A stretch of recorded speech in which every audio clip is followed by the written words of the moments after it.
Assalamualaikum warahmatullahi wabarakatuh. Kembali lagi di channel YouTube saya. Saya akan melanjutkan materi yang kemarin, yaitu tentang sejarah kontemporer dunia. Di sini itu part 2-nya ya, dari materi bab 5. Dan saya akan membahas tentang disintegrasi Yugoslavia.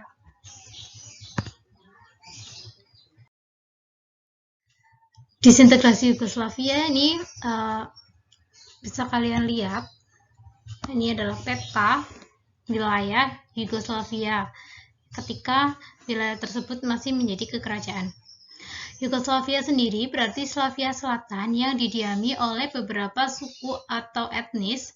Suku-suku ini memiliki kerajaan masing-masing dan sebelumnya telah dijajah oleh Kesultanan Utsmaniyah, yaitu Turki, Austria-Hungaria, dan Rusia.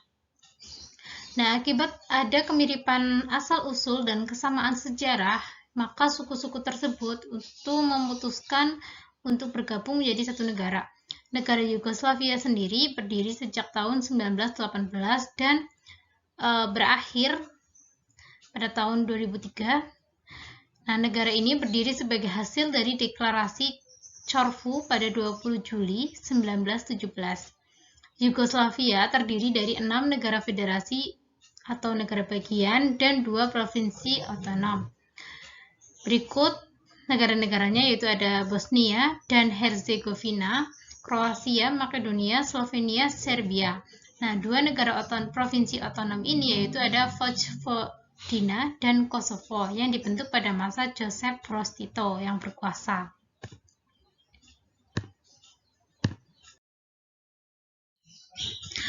Terbentuknya negara Yugoslavia ini diusulkan oleh Josip Broz Tito yang selanjutnya diangkat menjadi pemimpin tertinggi di Yugoslavia pada tahun 1953. Ia berasal dari etnis campuran Kroasia dan Slovenia.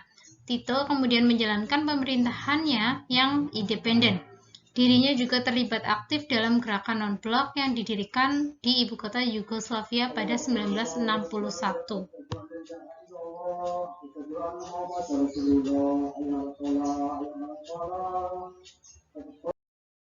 Setelah wafatnya Tito pada tahun 1980, kondisi Yugoslavia menjadi berantakan.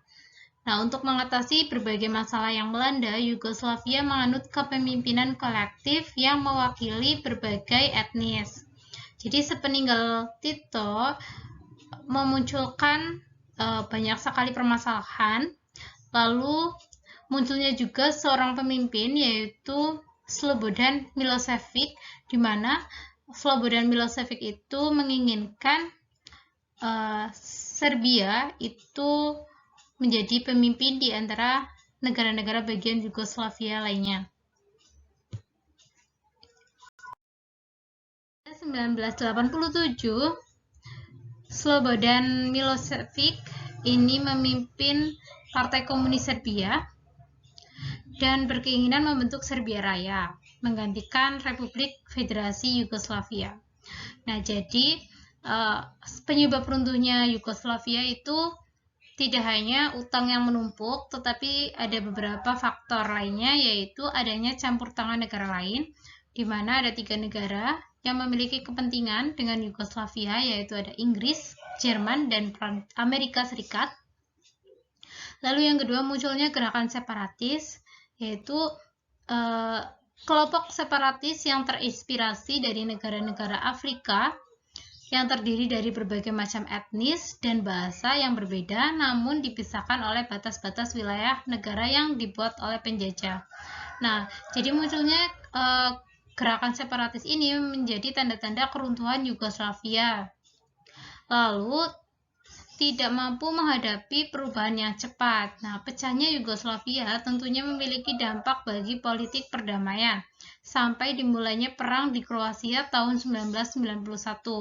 Yugoslavia ini masih diupayakan sebagai negara kesatuan untuk menjaga stabilitas di kawasan itu. Namun, perubahan politik internasional yang cepat setelah tahun 1991 ini membuat para diplomat dan tokoh politik Yugoslavia tidak mampu mengejar perubahan tersebut. Dan faktor yang lainnya yaitu penentangan Serbia terhadap keinginan bangsa lain. Jadi di sini Serbia itu menolak ketika ada bangsa lain ingin memerdekakan dirinya sendiri. Karena Serbia itu menginginkan negara-negara lain menjadi satu kesatuan. Seperti yang dicita-citakan oleh Slobodan Milosevic. Selanjutnya, disintegrasi Cekoslowakia.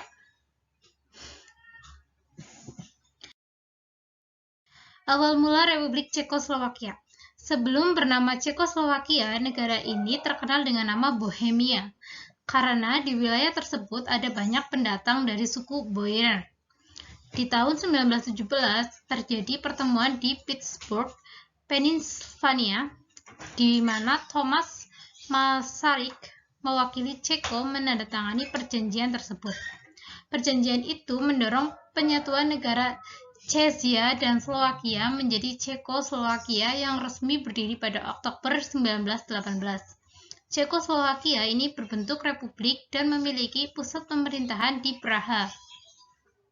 Nama Cekoslowakia ini diambil dari dua etnis tempat, yaitu etnis Ceko atau Bohemia yang berada di sebelah barat dan etnis Slovak yang mendominasi wilayah timur.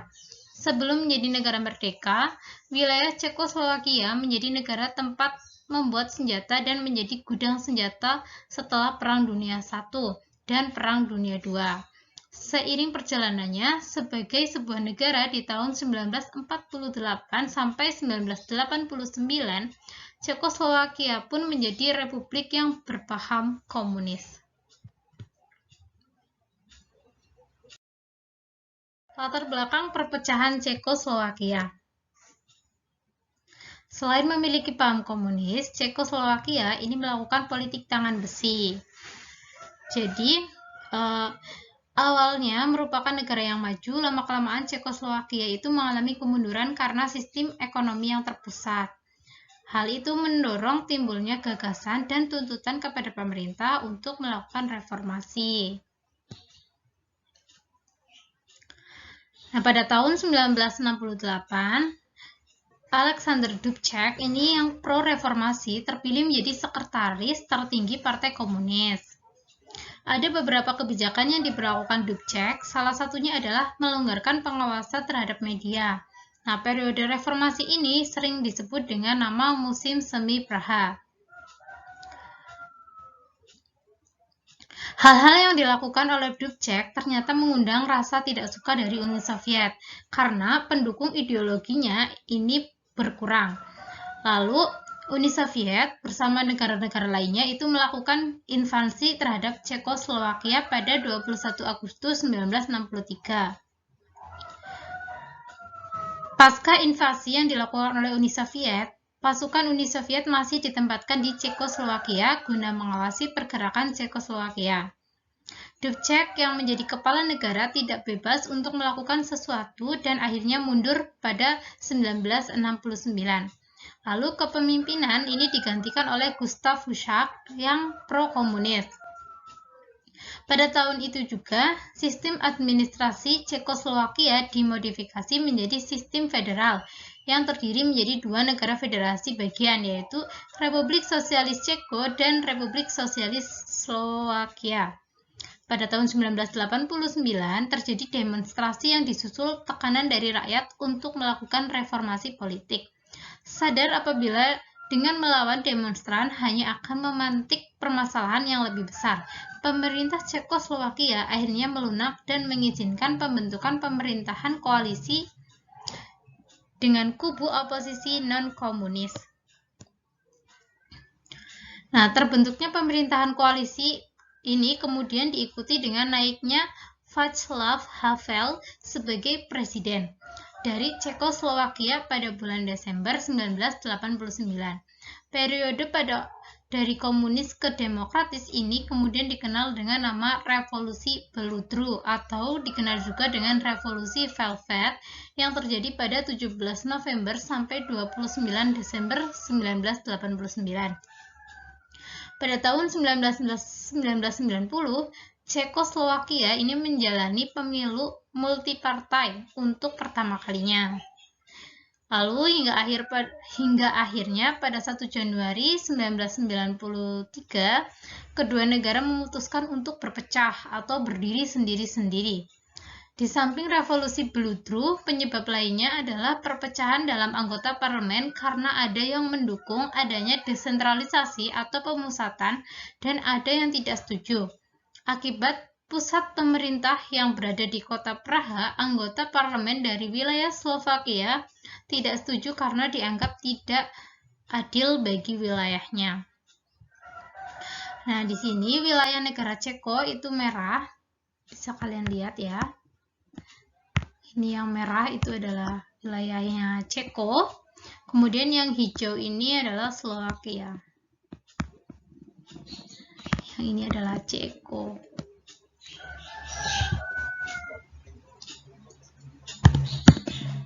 Lalu faktor-faktor yang mempengaruhi perpisahan Slovakia, yang pertama yaitu adanya perbedaan kondisi masyarakat dan infrastruktur antara kedua negara. Lalu, 2. Ceko menganggap Slovakia sebagai beban, sebaliknya Slovakia merasa dianaktirikan. 3. Setelah sistem komunis tumbang, kedua negara sepakat akan lebih mudah berkembang jika keduanya menjadi negara yang terpisah. Dampak disintegrasi Cekoslowakia. Yang pertama, disintegrasi Cekoslowakia ini berdampak bagi kehidupan masyarakat Ceko dan Slovakia. Jadi kedua negara ini walaupun berpisah, mereka tetap memiliki hubungan baik, yaitu dengan adanya kerjasama bilateral di antara kedua negara. Dan kedua negara ini juga tidak membebankan rakyatnya. Jadi rakyat itu bebas untuk memilih tinggal di Ceko ataupun di Slovakia. Rakyat juga bebas, selain bebas bertempat tinggal, rakyat juga memperoleh pekerjaan dan hak kebebasan lainnya yang diperoleh Ceko dan Slovakia pada tahun 2007 dengan yang sesuai dengan perjanjian Schengen, yaitu tahun 1985 yang diatur atau yang mengatur kewarganegaraan negara Uni Eropa. 2. Pembagian wilayah Ceko dan Slovakia ini diatur melalui Undang-Undang Konstitusi Nomor 541 yang disahkan pada 13 November 1992. 3. Pembagian kekayaan negara meliputi perlengkapan militer negara, angkutan besar, dan kas negara. Mata uang yang digunakan oleh kedua negara juga masih sama, yaitu koruna. Integrasi dan disintegrasi yang terjadi pada negara-negara di dunia ini berimbas pada kehidupan politik. Konflik yang mewarnai Vietnam dan Jerman merupakan peristiwa yang menyebabkan bersatunya kembali menjadi negara yang utuh dan berdaulat. Sementara itu, konflik yang terjadi di Uni Soviet, Yugoslavia, dan Cekoslowakia merupakan peristiwa yang menyebabkan terbentuknya nasionalisme di wilayah tersebut. Oke, selanjutnya saya tanya deh, kenapa sih pemain tim nasional sepak bola Afrika Selatan ini ada yang berkulit putih ya? Nah, jadi warna kulit, kamu jangan salah sangka loh ya. Di Afrika Selatan itu banyak warga negaranya yang memiliki warna kulit putih, padahal negara di benua Afrika itu identik dengan warna kulit hitam. Selain itu, ada juga sejak dihapuskannya politik apartheid, warna kulit itu sudah tidak menjadi permasalahan lagi. Artinya, politik apartheid itu politik perbedaan warna kulit. Politik apartheid di Afrika Selatan. Pengertian politik apartheid. Perjalanan politik apartheid.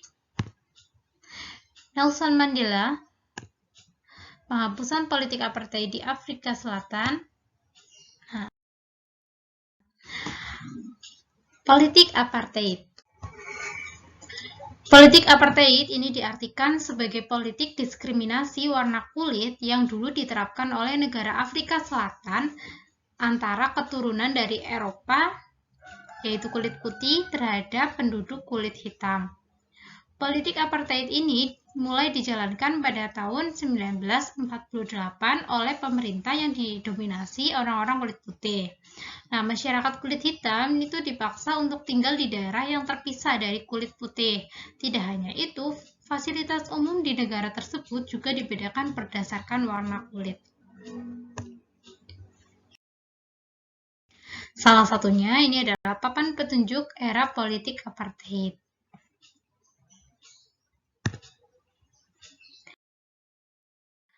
Partai Nasional Afrika atau Afrikaner National Party atau ANP ini merupakan partai yang memperkenalkan politik apartheid pada 1948. Nah, anggota partai yaitu orang-orang kulit putih yang menguasai pemerintahan Afrika Selatan. Di mana di sini mereka membagi 87% wilayah negara yaitu dikuasai oleh kulit putih. Lalu kulit hitam ini ada 13% wilayah negara dikuasai oleh kulit hitam. Selanjutnya kebijakan yang dibuat kulit putih pada masa politik apartheid. Ada banyak sekali kebijakan-kebijakan yang dibuat. Yang pertama ada suspension, bantu autoris, melarang organisasi pribumi, Group Area Act, Land Act, Population Registration Act, Immortality Amendment Act, Bantu Aggression Act, Native Labor Settlement of Dispute Act pada 1953.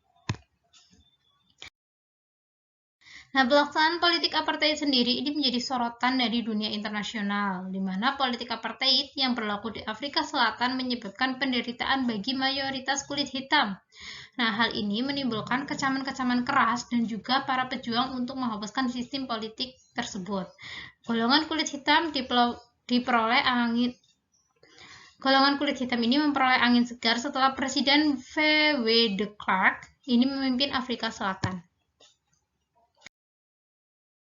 Usaha untuk menghapuskan politik apartheid sudah dilakukan. Yang pertama yaitu adanya unjuk rasa atau pemogokan dan demonstrasi dalam memenangkan apartheid. Salah satu pemimpin perjuangan ini adalah Uskup Agung yaitu bernama Desmond Tutu. Kemudian yang kedua itu ada perjuangan juga dilakukan melalui forum-forum internasional seperti Konferensi Asia Afrika atau KAA, Gerakan Non-Blok atau GNB, dan Sidang Umum PBB. Nah, kemudian semuanya ini itu merupakan wadah perjuangan untuk menghapuskan politik apartheid, yaitu Kongres Nasional Afrika atau Afrika National Congress atau ANC di bawah pimpinan Nelson Mandela. Nah, di tahun 1970 dunia internasional ini berhasil menekan pemerintah baru di bawah pimpinan Perdana Menteri Peter Willem Botha yang akhirnya melakukan beberapa reformasi dalam politik dan undang-undang. Sayangnya, Botha tidak menghapuskan secara keseluruhan undang-undang apartheid, sehingga keadaan semakin kacau. Keadaan inilah yang diwariskan pada presiden berikutnya, yaitu Ferdinand Willem de Klerk, yang dipilih pada tahun 1989. Setahun setelah pengangkatan de Klerk sebagai presiden, Perang Dingin yang berakhir akan berdampak bagi Afrika Selatan. De Klerk ini segera membebaskan Nelson Mandela dan menghapuskan beberapa undang-undang tentang apartheid. Undang-undang yang dihapuskan oleh de Klerk di sidang parlemen pada 21 Februari 1991 sebagai berikut.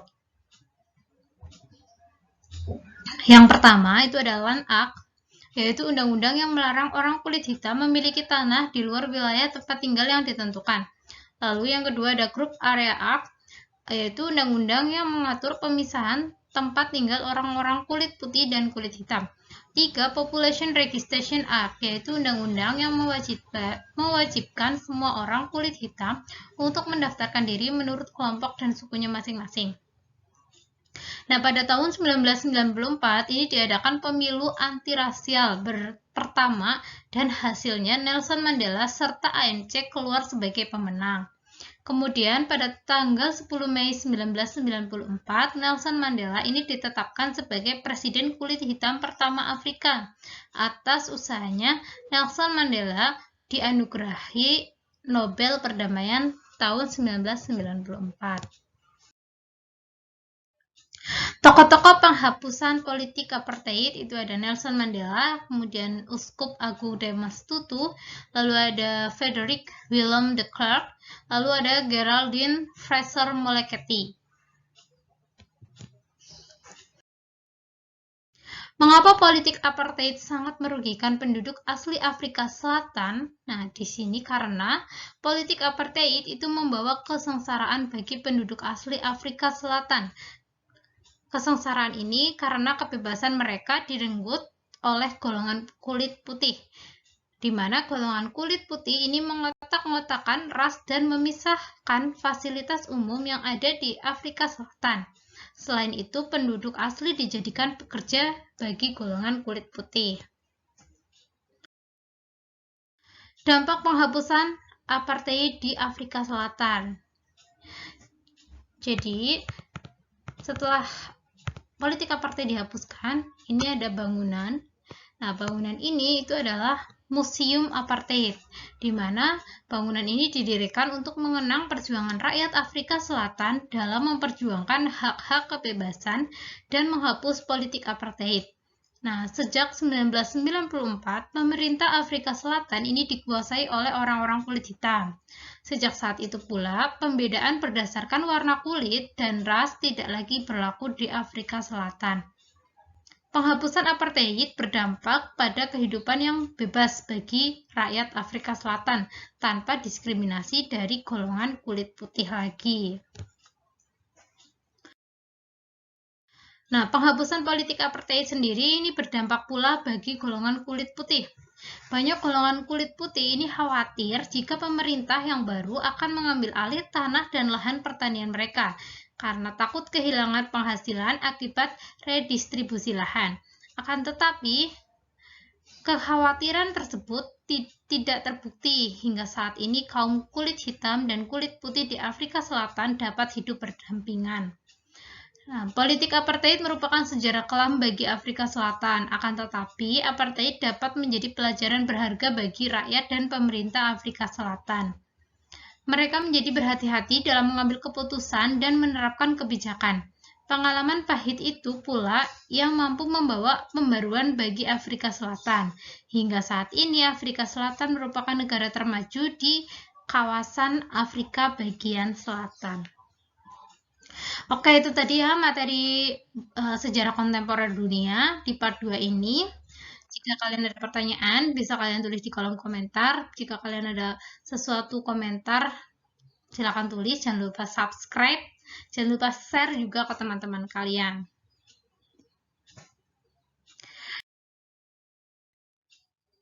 Terima kasih kalian sudah mengikuti atau menonton video dari saya. Semoga bermanfaat.